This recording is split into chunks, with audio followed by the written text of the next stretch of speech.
Good evening my dear students. आप सभी का मैं अपने यूट्यूब चैनल पर पुनः स्वागत करता हूं।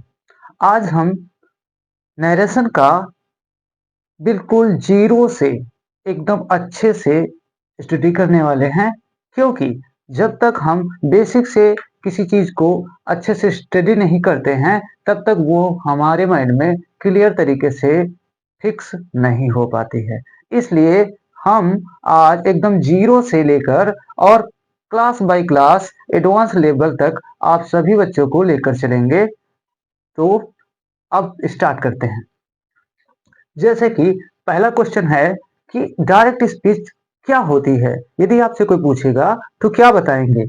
डायरेक्ट स्पीच जब किसी वक्ता की कही बात उसी के शब्दों में लिखी जाए तो वह डायरेक्ट स्पीच कहलाती है।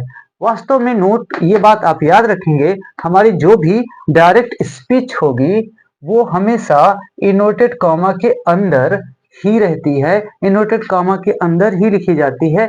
इसके अंदर डायरेक्ट स्पीच लिखी रहती है, इनवर्टेड कॉमा के बाहर कभी नहीं लिखी जाती है। ओके। नंबर 2, इनडायरेक्ट स्पीच क्या होती है बच्चों? तो इनडायरेक्ट स्पीच क्या होती है? वक्ता की बात को जब हम अपने स्वयं के शब्दों में कहते हैं तो वह इनडायरेक्ट स्पीच कहलाती है। कहने का मतलब, जैसे आपसे किसी ने कहा कि तुम कल मेरे घर आना, और जब तुम यह बात अब किसी थर्ड पर्सन को बताओगे तो तुम ये नहीं कहोगे कि उसने कहा था कि तुम मेरे घर, तुम कहोगे कि मैं उसके घर जाऊं, ऐसा कहते हो। तो उन शब्दों में कुछ परिवर्तन हो जाता है और यही बात क्या कहलाती है? Indirect speech. किसी की बात को आप सुनते हैं, उसको फिर अपने शब्दों में व्यक्त करते हैं जब किसी दूसरे पर्सन से, तो वह इनडायरेक्ट स्पीच कहलाती है। ओके। नाउ जैसे अब हमें देखना है कि क्या ये हमारा सेंटेंस जो सामने लिखा हुआ है यह कैसा सेंटेंस है? वास्तव में यह नरेशन का एक इनडायरेक्ट सेंटेंस है। अब चीजों को और क्लियर तरीके से समझते हैं। जैसे Ram says to Hari is singing, Ram says to me Hari is singing. Ram मुझसे कहता है कि हरि गा रहा है। अब बच्चों यहाँ पे ये कौन है? ये कौन है? ये राम, ही is a subject of this reporting verb. ये है सब्जेक्ट, इसे हम रिपोर्टर कह सकते हैं, इसे स्पीकर कह सकते हैं। और ये अपनी बात कहने के लिए जिस वर्ब का प्रयोग करता है वह वास्तव में कहलाती है रिपोर्टिंग वर्ब। सब्जेक्ट अपनी बात कहने के लिए जिस वर्ब का यूज करेगा वो रिपोर्टिंग वर्ब कहलाती है। ओके। फिर यह सब्जेक्ट जिससे भी अपनी बात को व्यक्त करता है, कहता है, वो उसका ऑब्जेक्ट रहता है। जैसे यहाँ भी मी लिखा है तो इस रिपोर्टिंग वर्ब का ऑब्जेक्ट कौन है? मी है। यहाँ पर मोहन लिखा होता तो बच्चों यहाँ पे मोहन रिपोर्टिंग वर्ब का ऑब्जेक्ट होता, राइट। और ये जो पूरा का पूरा पोर्शन इनवर्टेड कॉमा के अंदर लिखा है, ये कौन है? यही तो है रिपोर्टेड स्पीच। रिपोर्टेड स्पीच ये है हमारी रिपोर्टेड स्पीच। देखें, इनवर्टेड कॉमा के अंदर का पूरा पोर्शन ही हमारा क्या होता है? रिपोर्टेड स्पीच होता है। ओके। अच्छा, अब देख लेते हैं रूल नंबर 1। रूल नंबर 1 कहता है यदि रिपोर्टिंग वर्ब मीन्स ये वाली वर्ब, यदि रिपोर्टिंग वर्ब प्रेजेंट अथवा फ्यूचर टेंस में होती है। ये प्रेजेंट अथवा फ्यूचर टेंस का मतलब क्या? प्रेजेंट माने आप समझे, प्रेजेंट मीन्स जैसे प्रेजेंट इंडेफिनिट। अभी देखें, सेज टू प्रेजेंट इंडेफिनिट में है, तो चाहे ये प्रेजेंट इंडेफिनिट में हो रिपोर्टिंग वर्ब चाहे प्रेजेंट इंडेफिनिट में हो, चाहे प्रेजेंट कॉन्टिन्यूस में हो, चाहे प्रेजेंट परफेक्ट में हो, चाहे प्रेजेंट परफेक्ट कॉन्टिन्यूस में हो, ये प्रेजेंट शब्द यदि जुड़ गया रिपोर्टिंग वर्ब में तो आप समझ जाइए कि उसका टेंस, जो रिपोर्टेड स्पीच है इधर, ये वाली आपकी रिपोर्टेड स्पीच, इसका टेंस आप परिवर्तित नहीं करेंगे। टेंस परिवर्तित नहीं करेंगे, प्रोनाउन परिवर्तन तो होगा, लेकिन अभी हम बच्चों पर प्रोनाउन की परिवर्तन वाली बात इस स्लाइड में नहीं करेंगे। उसके लिए हमने प्रोनाउन चेंज का एक अलग अच्छा सा क्लास आपके लिए अवेलेबल करा रखा है यूट्यूब पर, उसे आप देख सकते हैं, अच्छे से समझ जाएंगे। ठीक, ओके। नाउ यदि फ्यूचर टेंस है, फ्यूचर टेंस में चाहे फ्यूचर डिफिनिट में हो चाहे फ्यूचर कंटीन्यूअस में, अगर रिपोर्टिंग वर्ब फ्यूचर में भी है तो भी रिपोर्टेड स्पीच जो हमारे इन्वर्टेड कॉमा के अंदर का पोर्शन है उसका टेंस कभी भी बदलता नहीं है बच्चों। आप बिल्कुल ये चीज अच्छे से ध्यान रखेंगे और इन रूल्स को एक बार अच्छे से चाहे स्क्रीनशॉट लेकर के लिखें या साथ ही नोट कर लें, इनको आप नोट कर लें। अब हम सभी चीजों को और अधिक अच्छे तरीके से एग्जाम्पल के थ्रू समझ लेते हैं। यदि आपके सेंटेंस असर्टिव सेंटेंस हैं तो उसमें आप ध्यान रखें कंजंक्शन दैट लगाएंगे और सभी प्रकार के चिन्हों को हटा देंगे, लास्ट में केवल फुल स्टॉप ही यूज करोगे। एग्जाम्पल नंबर 1, मीरा सेज, आप देखें इसकी रिपोर्टिंग वर्ब प्रेजेंट टेंस में है, तो फिर इधर का जो रिपोर्टेड स्पीच का पूरा पोर्शन है इसके टेंस में हम किसी भी प्रकार का परिवर्तन नहीं करेंगे, तो क्या हो जाना चाहिए था इसका इनडायरेक्ट, मीरा सेज। तो यदि यहाँ पे ऑब्जेक्ट मौजूद होता, हमने पीछे बता रखा है पिछली क्लासेस में, तो क्या होता है यहाँ पे आपका सेज टू या से टू उनको क्रमशः टेल्स में बदल दिया जाता है, ऑब्जेक्ट नहीं तो सेज ही रखेंगे, दैट कंजंक्शन यूज कर लेंगे और ये एज इट इज रख देंगे पूरा, इसमें कोई चेंज नहीं करेंगे।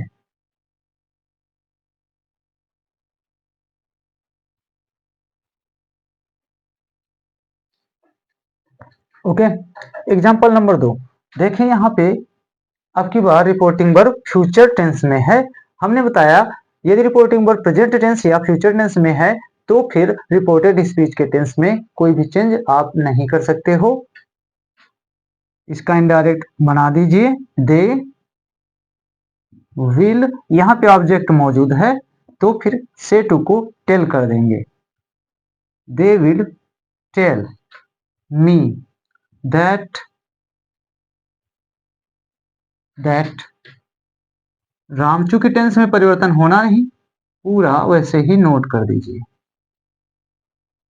Gone to Lucknow. ओके, एकदम इजी, इसमें कोई ज्यादा कठिनाई होनी नहीं चाहिए किसी भी स्टूडेंट को। सी हैज के साथ वर्ब की थर्ड फॉर्म है, इसका मतलब रिपोर्टिंग वर्ब किस टेंस में है, प्रेजेंट परफेक्ट में, लेकिन आप ध्यान दें कौन सा वर्ड जुड़ा है, प्रेजेंट जुड़ा हुआ है, प्रेजेंट परफेक्ट, इसलिए इधर पुनः आप रिपोर्टेड स्पीच के टेंस में किसी भी प्रकार का जो टेंस है टेंस में बदलाव नहीं करोगे।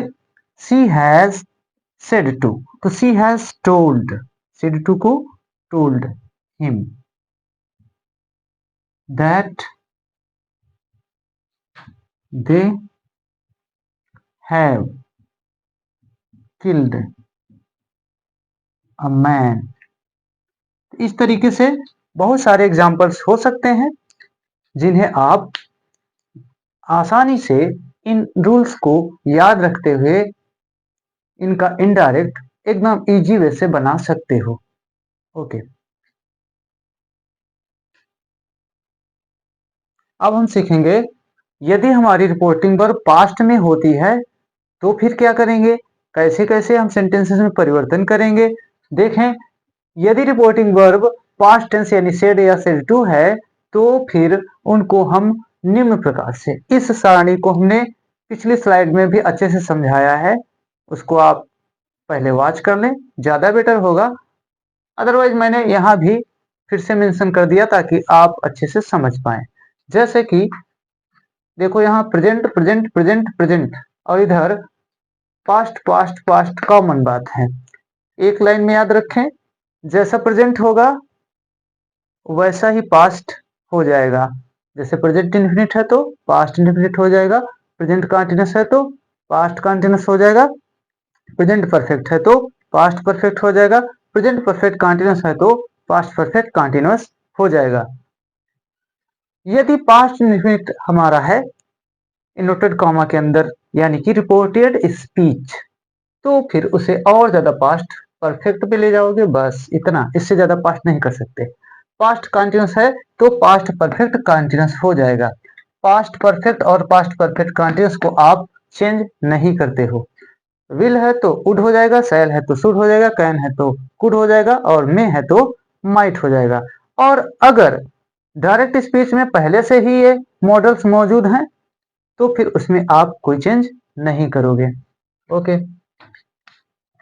हमारे सामने कुछ एग्जांपल्स हैं जिससे सभी चीजें और ज्यादा बेटर तरीके से आपके समझ में आ जाएं। जैसे Ramesh says to me, he is a good boy, he is a good boy. Ramesh ने मुझसे कहा वह एक अच्छा लड़का है। तो हमारी रिपोर्टिंग पर अब की बार पास्ट में है, चेंज कर दें। रमेश टोल्ड, सेट टू को टोल्ड कर देते हैं। सेट टू को इनडायरेक्ट बनाते समय ये जो हमारे सेड या सेड टू हैं, अगर ऑब्जेक्ट मौजूद होता है इस तरीके से तो इन्हें आप टोल्ड कर देते हैं। अगर ऑब्जेक्ट नहीं है तो फिर सेड को सेड रहने दीजिएगा। Ramesh told me, conjunction that use करेंगे। ही, अब टेंस को बदलें, क्योंकि ये पास्ट में है तो ये प्रेजेंट की इज जो है इसको आप पुनः पास्ट में कर देंगे तो क्या बन जाएगा, was a good boy. Next, Seema set to को told Mohan, conjunction that use करेंगे क्योंकि सेंटेंस हमारा असर्टिव है। असर्टिव सेंटेंस में हमें केवल कंजंक्शन दैट ही लगाना होता है। दैट राधा, अब देखें ये डिड बच्चों कहाँ आता है, पास्ट इंडेफिनिट में आता है। तो फिर पास्ट इंडेफिनिट अगर है तो देख लीजिए, पास्ट इंडेफिनिट है तो उसे हम चेंज करते हैं पास्ट परफेक्ट में। तो पास्ट परफेक्ट की हेल्पिंग वर्ब आपको पता होनी ही चाहिए, होती है क्या, हैड होती है। ओके, राधा हैड, वाक्य कैसा है, निगेटिव है तो निगेटिव रखेंगे। Had not played, only full stop. तो इस तरीके से टेंसेज में हम परिवर्तन करते हैं। अब हमारे सामने कुछ और एग्जाम्पल हैं जिनके थ्रू और अच्छे से हम चीजों को क्लियर समझ पाएंगे। जैसे कि हरी से टू मी, राम विल। यहां देखें, हालांकि फ्यूचर इनडेफिनिट है लेकिन ठीक से देखो तो विल क्या, विल एक मॉडल वर्ब होती है। तो फिर हम क्या करें, चूंकि रिपोर्टिंग वर्ब पास्ट में है तो विल का क्या होना चाहिए था, विल का वुड होना चाहिए था। हरी told me that, Ram will का पास्ट कर दीजिए वुड। आगे टेंस में आगे कोई परिवर्तन ना करें।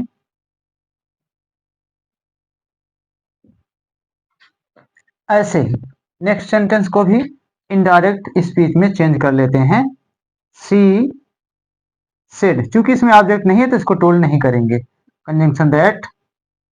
और रिपोर्टेड स्पीच जो है उसमें हमको क्या नजर आ रहा है, कैन, इसे बच्चों क्या कर लेते थे, कुड कर लेते थे। The man could go to temple. तो आपने देखा, यदि आपके टेंस क्लियर है, अच्छे से आपको सभी टेंस की हेल्पिंग वर्ब याद हैं, तो फिर इनडायरेक्ट का बेसिक रूल समझना ज्यादा कठिन नहीं होना चाहिए। Thanks a lot for watching this video.